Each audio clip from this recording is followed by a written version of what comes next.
in-order natin siya 2 days ago and nag-arrive siya today, this morning. So, actually na-open ko na siya partially just to check if meron bang damage or leaks dun sa mga bottled products and frozen goods. So far, wala. Sobrang safe niya and it's iced. They put some ice packs in it. Meron siyang mga individually wrapped na mga items to make sure na hindi siya matatapon. So, let's check it out. I'm sure you're familiar naman sa mga Filipino products na everyday natin nakikita and kinakain. So, dito kasi sa Connecticut, wala siya mostly. Kung hindi ka pupunta ng Asian store course, wala siya sa Walmart, Costco, and other big supermarkets here. So, yun ang ating mga in-order. Sobrang miss na natin siya. And isa-isa natin siya. So, open na natin ang ating big box. Sobrang laki niya, guys. Ayan siya. Wee. Ayan. Hello, Wee. Thank you. So, open na natin siya. Ayan, meron siyang padded na insulator to make sure na malamig pa rin yung mga products kasi may mga instances na hindi alam ng owner na dumating na pala yung delivery niya. Kasi unlike sa Philippines, meron tayong mga couriering service na nag-message sa atin and then tumatawag. Dito kasi sa US, walang ganun. So, itatrack mo lang siya sa app to see if it's delivered or if it's shipped or delivered. So, doon mo lang makikita. And dinadrop lang nila sa front ng house mo. Hindi ka nila iti-text or what. Makikita mo na lang pag open mo ng pinto, nandun na siya sa harap ng house mo. And here, sobrang safe ng Wii kasi padded, kapal niya. And yung paligid din ng box to make sure na walang leak.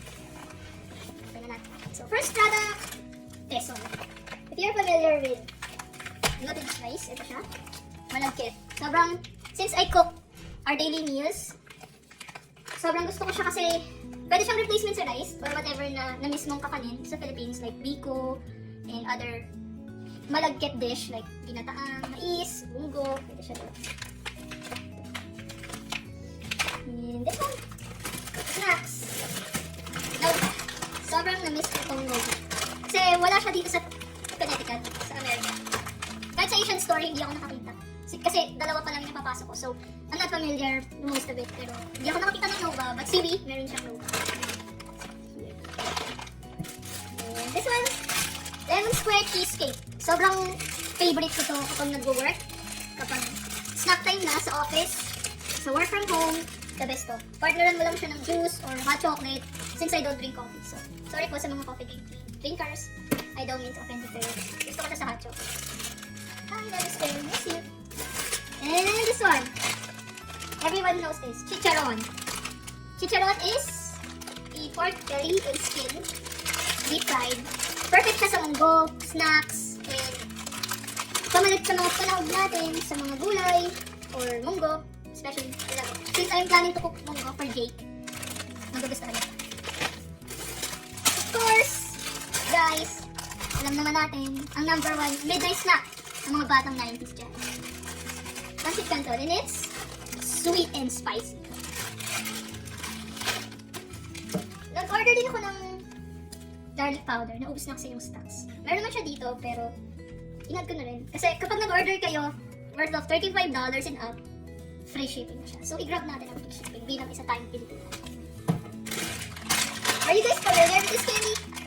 Of course! It's guava. Buti meron guava sa Wii kasi sobrang favorite ni Jake kapag kumakain kami sa mga Japanese and Chinese store. Meron sila dong mga free candies na pwede mo siyang kunin after mo mag-check out.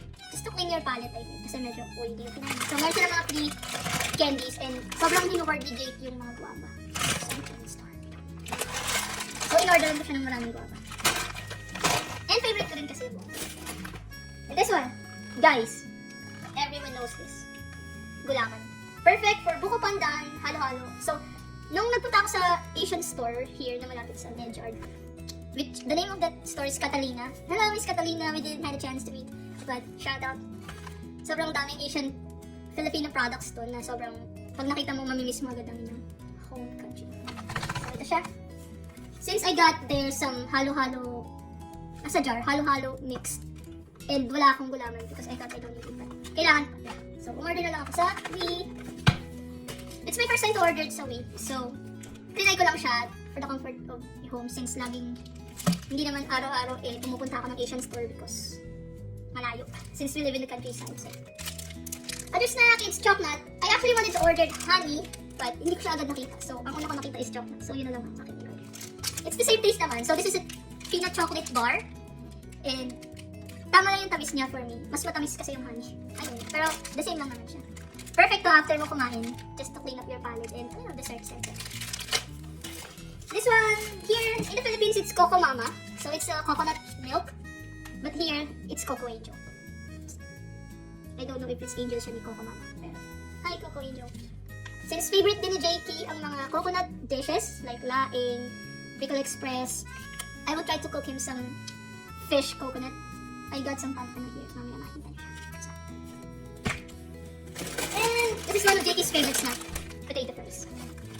Mostly ng mga snacks na in-order ko are from the Philippines because meron naman dito ng mga imported in, I'm not really finding imported snacks. Bukod sa mahal, hindi talaga. And Primo, perfect din tong snacks sa work. And didip mo lang siya sa milk, sobrang perfect na siya. I miss a lot of snacks in the Philippines because when I was working in the office, since meron kaming kanya-kanyang tables and drawers, sobrang pinupuno ko ng mga snacks yung drawer ko and then I shared sa aking mga coworkers. Shoutout sa mga coworkers yung laging nakabantay sa aking drawer. Primo. And Yatos. Siya ang lace ng Pilipinas. Shoutout sa mga batang 90s. Yatos. Now, let's move on sa ating second round. So, we ordered some lumpia wrapper.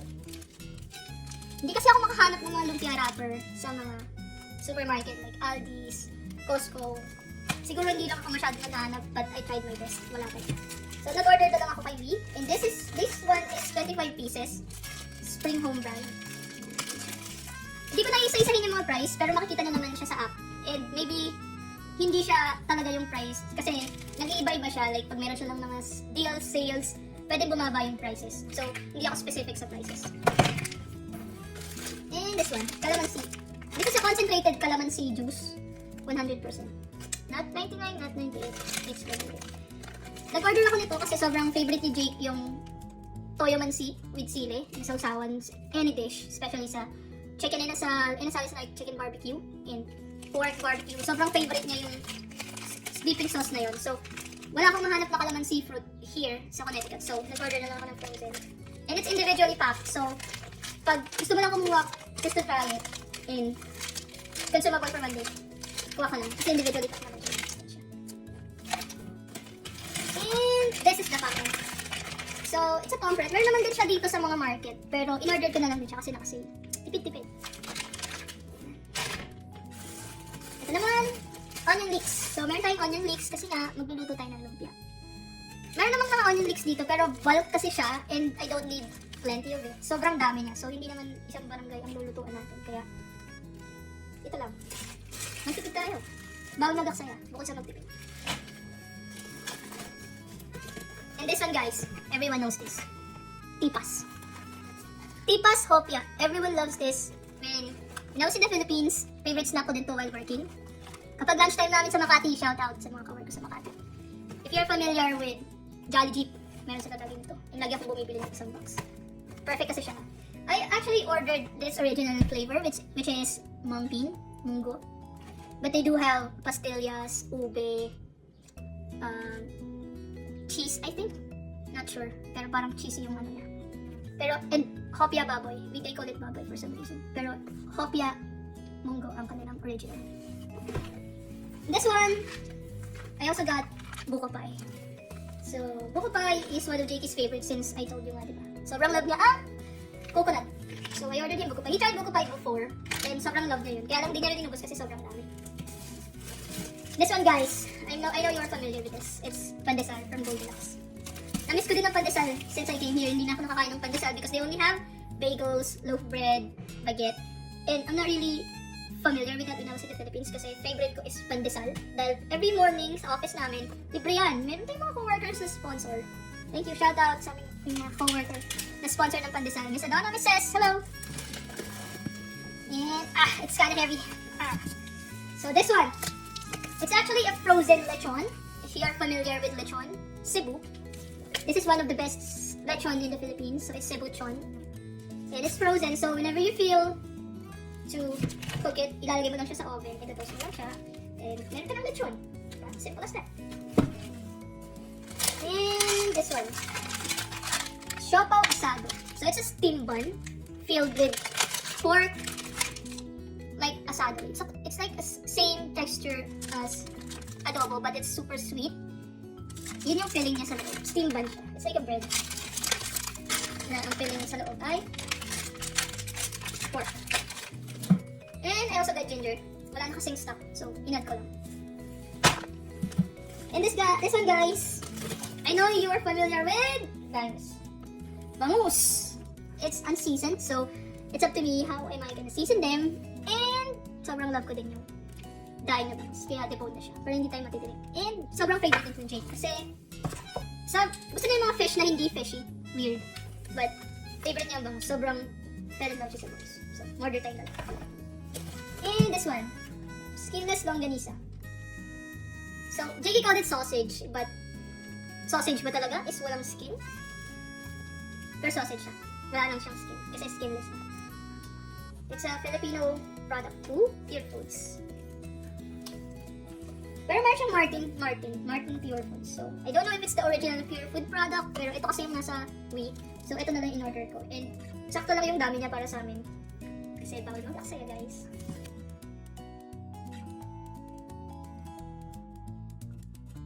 Okay, so continue na natin ang ating pag-open ng ating Wii products, Filipino products na ating in-online. So, this one guys, perfect partner ng ating lumpia, sweet chili sauce. Perfect to, the best. So, frozen siya, which is perfect. Wait mo na lang siya mag-melt. And wala siyang leak, walang basag. The best yan. This one, I also ordered marinated beef bulgogi. And lalagyan lang natin siya ng mushroom, any kind of mushroom para meron ng veggies kasi perfect na siyang ulam.